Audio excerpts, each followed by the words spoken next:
Hello. We are going to play. I am so excited. Thank you for being here with me. Today, we're going to play with enmeshments and begin to understand what they are, how to begin to feel them in your field, and then how to release them. Enmeshments look like chain link fences. It's where your atoms of energy are bonded to someone else's atoms of energy or even memories in the past. And it really wasn't until about 3 years ago when my middle son was getting ready to start junior high that this came into my awareness. I knew that we held cords with other people, but enmeshments are a little different because they're a lot thicker and they take up more of your energy field. Remember to think about you're maybe if you're looking at me on screen or if you look in a mirror or across the room at someone, you're looking at a person's physicality, but really that person is 99% space, right? Because we're made up of trillions of atoms of energy and atoms don't really touch. So what happens is a lot atoms are electromagnetic and they can form bonds with other atoms that are a vibrational match, and then that part of your energy field that is bonded with someone else's gets kind of stuck in that vibrational energy. So, this is very common between siblings and parents growing up. And it's one way that we were able to keep our kids safe and alive. And then, two, you just felt a sense of home with certain people. So, you vibrated at the same frequency as them and you bonded with them.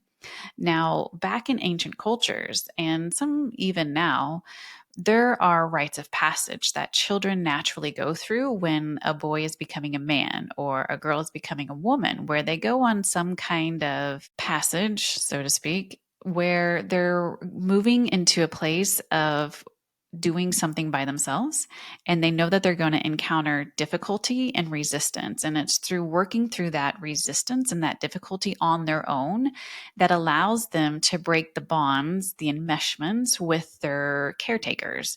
And the reason why that is important, because as we grow we shift and change. So for my middle son, he was getting ready to start junior high and he wanted to come into more of his own being.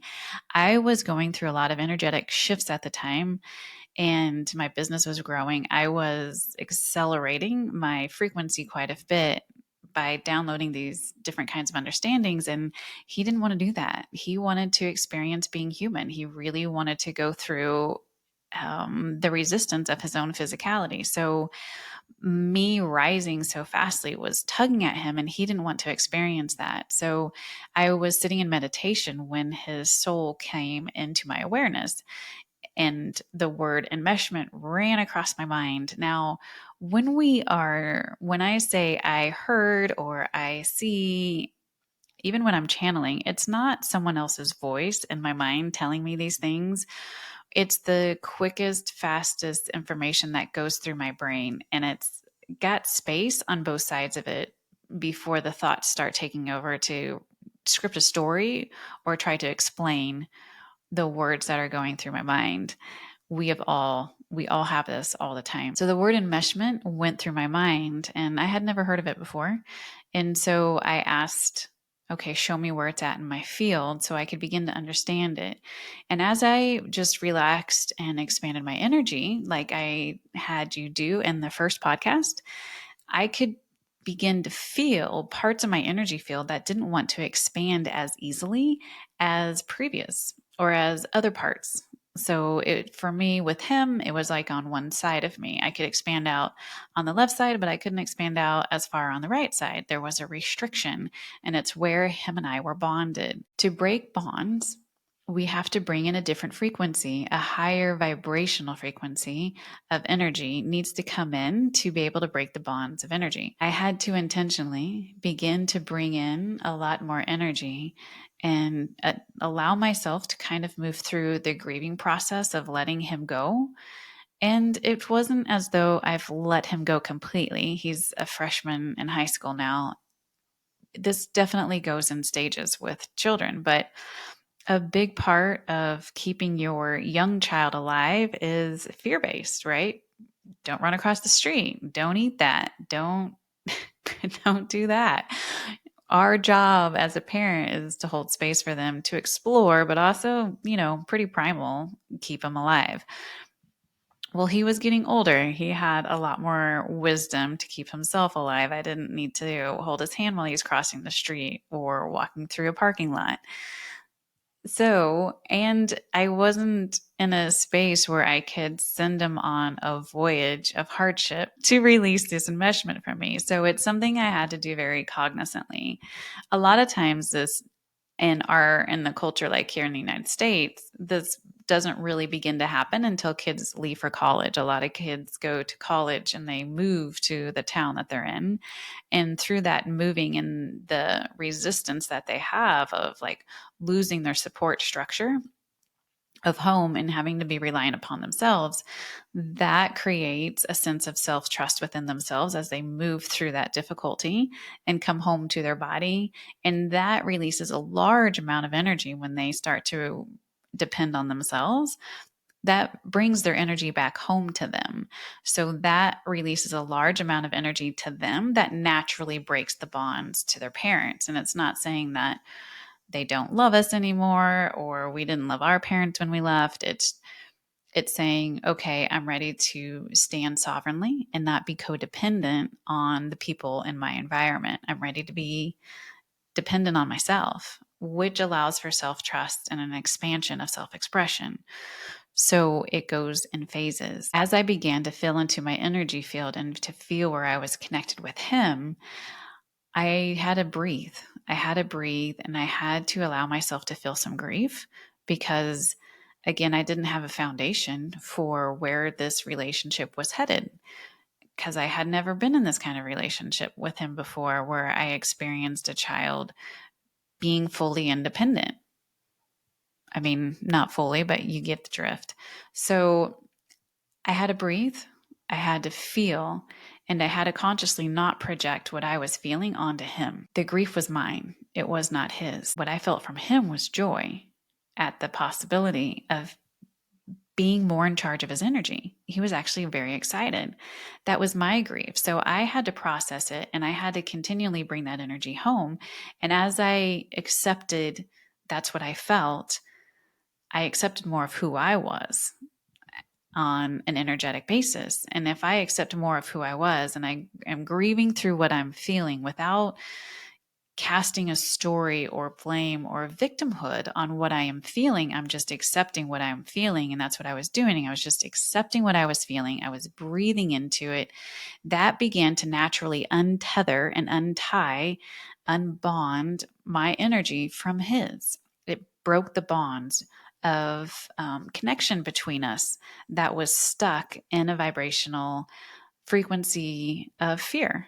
It was more of a human love that was fear based. So, this is and was the beginning of self consumption, of really understanding that, wow, if I am consciously aware of what I'm feeling and I'm accepting what I'm feeling, and I'm not making what I'm feeling about the other person that I am connected to or was triggered by, but I truly just accept that I'm human and I'm feeling what I'm feeling for me, then it began to bring a lot more energy home. And I started releasing enmeshments to all sorts of different people, places, and things that I wasn't even aware of, even in regards to just random memories from my past that were a little bit traumatic or didn't feel good, that put me in a place of victimhood. If in this memory, maybe someone didn't treat me the best, maybe, it was not a great experience, but I was still enmeshed in that memory. So it was still taking my energy out. And I was still feeling disempowered from that. I was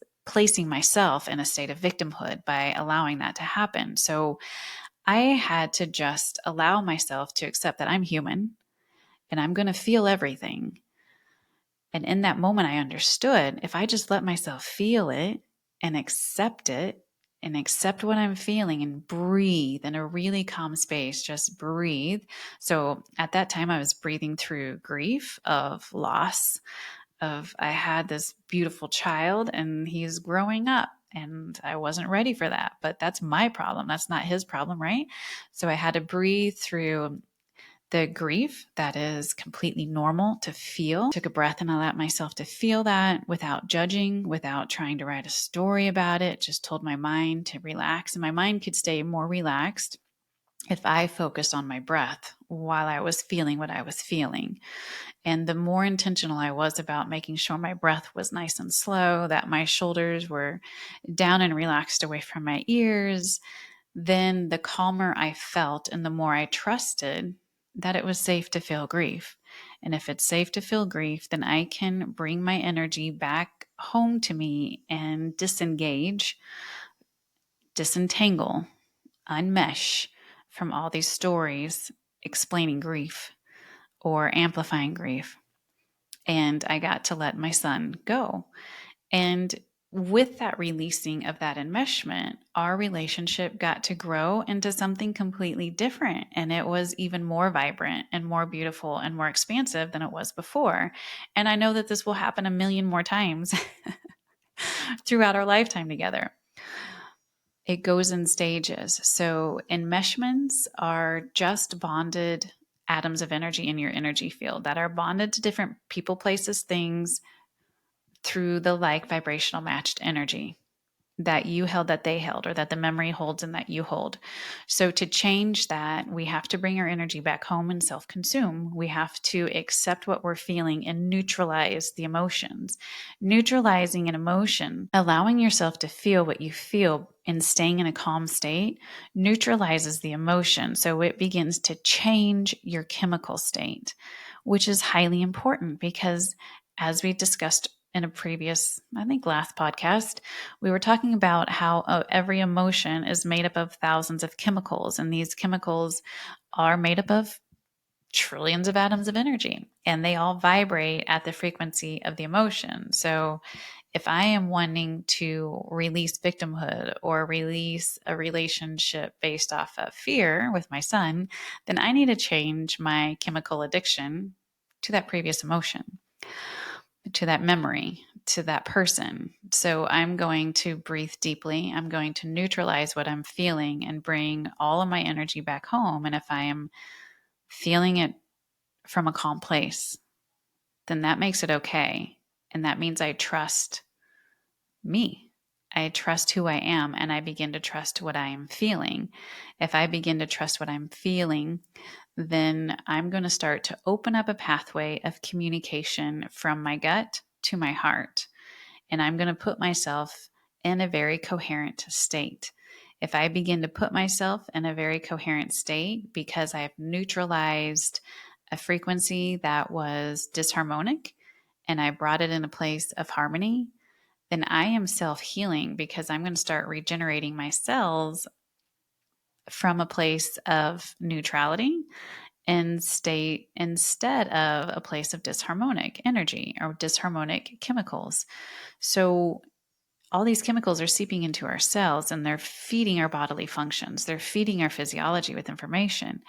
We have oftentimes been addicted to pain. We've been addicted to fear. We've been addicted to insecurity and lack and shame and the chemicals that they have produced, even though they don't feel good. Our cells are used to processing those chemicals. And even though it causes dis-ease states within the body and in the mind, they're still used to that chemical. It's like a drug addiction. So if I allow myself to feel what I'm feeling without judging it and from a calm place, I neutralize the chemicals. I begin to shift the vibrational frequency of the emotion, which changes the chemicals that I am releasing to myself. And then I can think about this other person. I can remember, I can think about that old memory, but I'm not chemically addicted to it anymore. And I've actually created a lot of space between me and that memory. And I've changed my perspective of it. I am no longer a victim to it. I am no longer codependent upon it. I'm in charge of my own self-regulation. And if I do that, then my inferior mesenteric nerve plexus that we talked about last time is going to, that's a brain in your body. It's a collection of neurons. Anytime you have a collection of neurons and there's frequency running through it. It creates a consciousness, it creates a brain. It is fully thinking in your gut. That gut mind is going to speak to send a coherent message of self-trust to the next brain, which would be your superior mesenteric nerve plexus right underneath your belly button, which is going to send a coherent message up to your solar plexus, which is your celiac nerve plexus, which is going to send a coherent message of self-trust up to your heart. Your heart naturally begins to open, incredible. And then it just feeds up to your throat, to your pineal, to your pituitary. So then your thoughts start releasing, you start releasing neurohormones that are vibrational match to this neutrality, that are vibrational match to the self-acceptance and self-trust and self-love. Better feeling thoughts will start flowing through your mind. Better feeling chemicals start flowing through your body.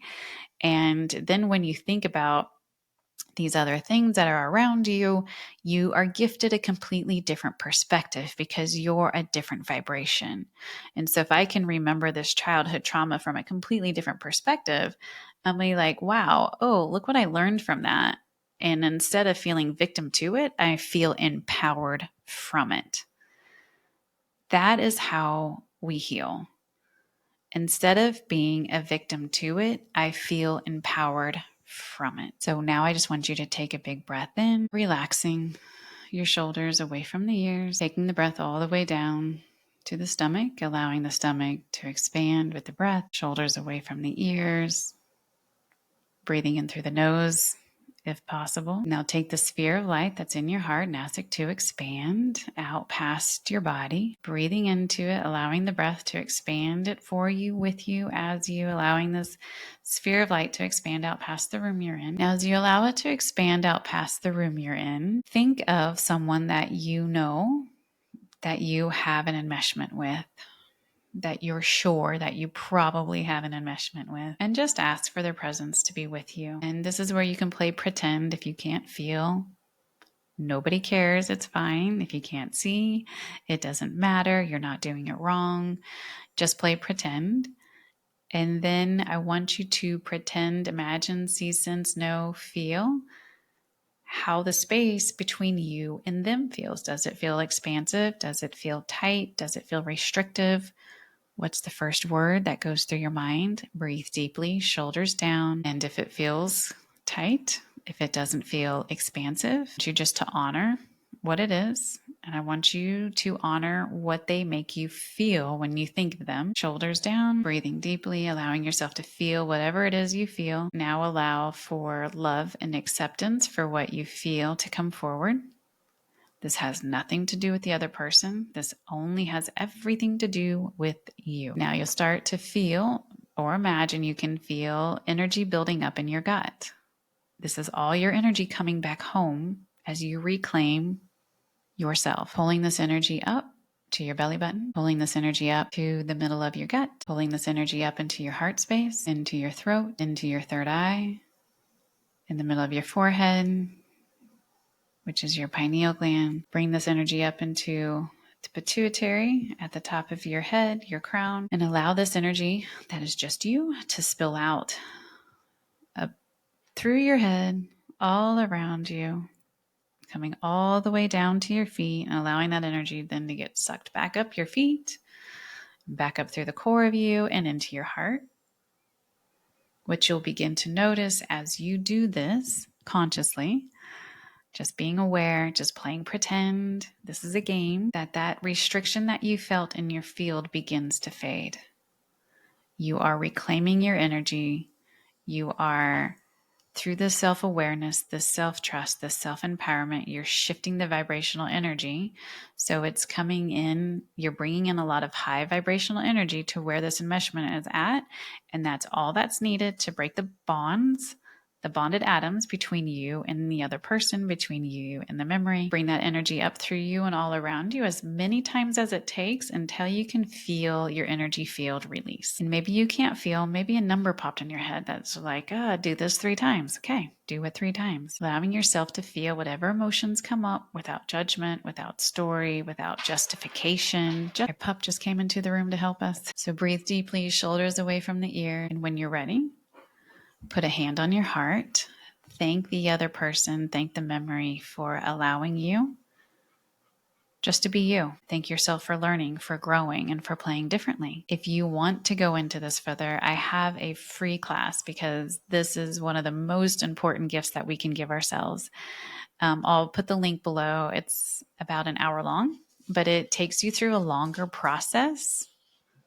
It takes you through a longer process of releasing and really digging into all the different enmeshments and cords and things that we can have with other people, places, and things. So thank you, thank you, thank you for playing with me. Thank you so much for allowing me to be part of your journey. Thank you for self-healing. When you heal, I heal, we all heal. So thank you for playing. Thank you for sharing this episode with others that you know could use some help in expanding and releasing as well. And be sure to comment, to like, to share, so I know what kind of content you like. Thank you, thank you, thank you.